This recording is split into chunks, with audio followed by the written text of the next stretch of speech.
ચાલો એક ક્ષણ માટે કલ્પના કરીએ. એક નાનકડા ગામનું શાંત આરોગ્ય કેન્દ્ર. અહીં એક એવી વાતચીત થઈ રહી છે જે કોઈકનું જીવન બદલી શકે છે. આ ખાલી એક ડૉક્ટર દર્દીની વાત નથી, પણ એનાથી કંઈક વિશેષ છે. આ વિશ્વાસ અને સમજણ પર બંધાયેલી એક પ્રક્રિયા છે. તો ચાલો આ પ્રક્રિયાને આપણે થોડી નજીકથી જોઈએ. બસ આ એક વાક્યમાં જ બધી વાત આવી જાય છે, નહીં? આરોગ્ય સેવાઓમાં, ખાસ કરીને કુટુંબ નિયોજન જેવી ખૂબ જ અંગત બાબતોમાં, મોટા જ્ઞાન કરતાં પણ વધારે જરૂરી એ હોય છે કે કોઈ આપણી વાતને ધ્યાનથી સાંભળે, આપણને સમજે અને આપણી ચિંતાઓને માન આપે.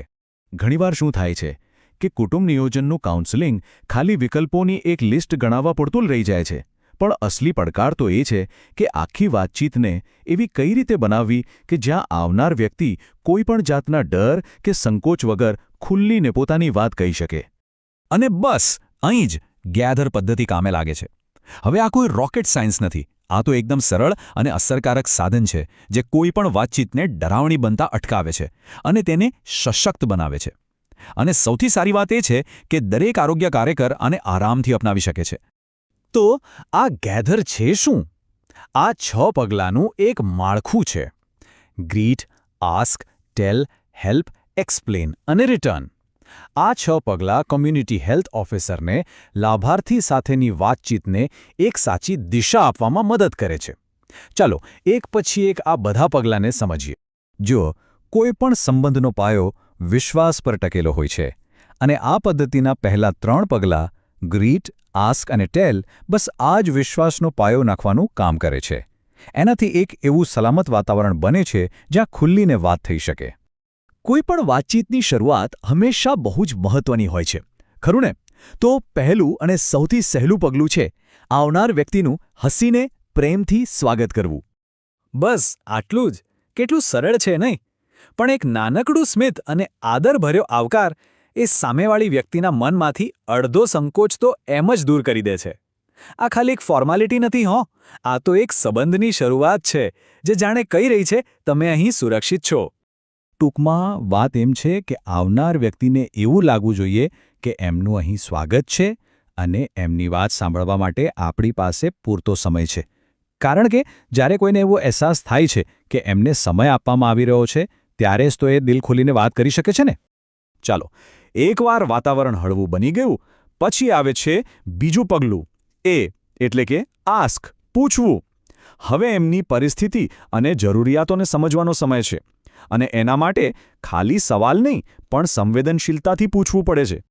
અહીં જુઓ, આ સવાલો ખાલી માહિતી ભેગી કરવા માટે નથી. જે રીતે એ પૂછવામાં આવે છે એનાથી જ ખબર પડે છે કે આરોગ્ય કાર્યકરને એમની ખરેખર ચિંતા છે. એ એમને ખાલી એક કેસ તરીકે નથી જોતા, પણ એક વ્યક્તિની આખી પરિસ્થિતિને સમજવાની કોશિશ કરી રહ્યા છે. અને સાચું કહું ને તો આ પગલામાં પૂછવા કરતાં પણ વધારે જરૂરી છે સાંભળવું. એકદમ ધ્યાનથી, ધીરજથી. ખાલી શબ્દો નહીં, પણ એની પાછળની લાગણીઓને પણ સમજવી. સાચો ભરોસો તો ત્યારે જ બેસે છે જ્યારે સામેવાળાને લાગે કે હા, આ વ્યક્તિ મને ખરેખર સમજી રહી છે. સરસ. તો હવે જરૂરિયાત સમજાઈ ગઈ છે, વિશ્વાસનું વાતાવરણ પણ બની ગયું છે. હવે સમય છે ટી એટલે કે ટેલ જણાવવાનો. ઉપલબ્ધ બધા જ વિકલ્પો વિશે એકદમ સ્પષ્ટ અને સાદી ભાષામાં માહિતી આપવાનો. અહીં કોઈ ભારેખમ મેડિકલ શબ્દોની જરૂર નથી. જુઓ, એકદમ સીધી વાત. કોપર ટી, માલા એન ગોળી, છાયા ગોળી, અંતરા ઇન્જેક્શન, બધા વિકલ્પો એવી રીતે સમજાવવામાં આવે છે કે કોઈ પણ બહેન એને સહેલાઈથી સમજી શકે અને સરખામણી કરી શકે. તો આ હતો વાતચીતનો પહેલો તબક્કો, GAT, જેમાં વિશ્વાસ અને જાણકારીનો પાયો નખાયો. હવે આપણે બીજા તબક્કામાં જઈ રહ્યા છીએ, HER, જ્યાં આ માહિતીને એક સાચા નિર્ણયમાં બદલવામાં આવશે. ચાલો જોઈએ કે એ કઈ રીતે થાય છે. હવે આવે છે H, હેલ્પ, એટલે કે મદદ કરવી. આ પગલું બહુ જ નાજુક અને મહત્વનું છે. અહીં આરોગ્ય કાર્યકર પોતાનો નિર્ણય કોઈના પર થોપતા નથી, પણ સાથે મળીને ભાગીદારીથી એમની પરિસ્થિતિ માટે કયો વિકલ્પ સૌથી સારો રહેશે એ પસંદ કરવામાં મદદ કરે છે. ચાલો એક ઉદાહરણ જોઈએ. ધારો કે કોઈ બહેન હાલમાં એમના બાળકને સ્તનપાન કરાવે છે, તો એમના માટે છાયા ગોળી અથવા કોપર ટી જેવા વિકલ્પો સૂચવવામાં આવે છે. આને કહેવાય વ્યક્તિગત સલાહ. બધા માટે એક જ નિયમ નહીં. આનાથી ખબર પડે છે કે એમની અંગત પરિસ્થિતિને ધ્યાનમાં લેવામાં આવી છે. ચલો, પદ્ધતિ પણ પસંદ થઈ ગઈ. પણ કામ અહીં પૂરું નથી થતું. હવે આવે છે ઈ, એટલે કે એક્સપ્લેન, સમજાવવું. કારણ કે એ બહુ જ જરૂરી છે કે એમને એ પદ્ધતિ વાપરવાની સાચી રીત બરાબર ખબર હોય. અધૂરી માહિતી તો હંમેશા ડર અને ગેરસમજ જ પેદા કરે છે. હવે આ વાક્ય પર ધ્યાન આપો. અહીં ખાલી સૂચના નથી. અહીં એ પણ સમજાવવામાં આવ્યું છે કે કદાચ થોડી તકલીફ થઈ શકે છે, પણ એ સામાન્ય છે. આનાથી શું થાય? સામેવાળી વ્યક્તિનો ડર ઓછો થઈ જાય અને એ પદ્ધતિનો ઉપયોગ ચાલુ રાખવા માટે તૈયાર રહે. એટલે ટૂંકમાં બધી જ જરૂરી માહિતી આપવી પડે છે. પદ્ધતિ વાપરવી કેવી રીતે, ક્યારે વાપરવી, કઈ નાની મોટી તકલીફ થઈ શકે છે, અને સૌથી અગત્યનું, જો કોઈ સમસ્યા થાય તો શું કરવું.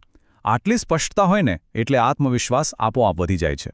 અને હવે આપણે આવી ગયા છીએ છેલ્લા પણ ખૂબ જ મહત્વના પગલા પર. આર એટલે કે રિટર્ન, ફરી મુલાકાત. કારણ કે વાતચીત અહીં પૂરી નથી થતી. આ પગલું ખાતરી કરે છે કે ભવિષ્યમાં પણ એમને મદદ અને સપોર્ટ મળતો રહેશે. આ વાક્ય એક સુરક્ષા કવચ જેવું કામ કરે છે.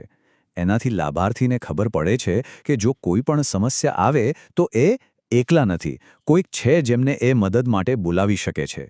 આ સતત સમર્થનની ખાતરી જ છે જે એક મુલાકાતને સાચા સંબંધમાં ફેરવે છે. આ પ્રકારના બીજા કયા વિડીયો જોવા છે તે માટે કોમેન્ટ કરો. મારું નામ છે doctor Karan Mandali, your medical officer. આપણે મળશું નેક્સ્ટ વિડીયોમાં. Thank you.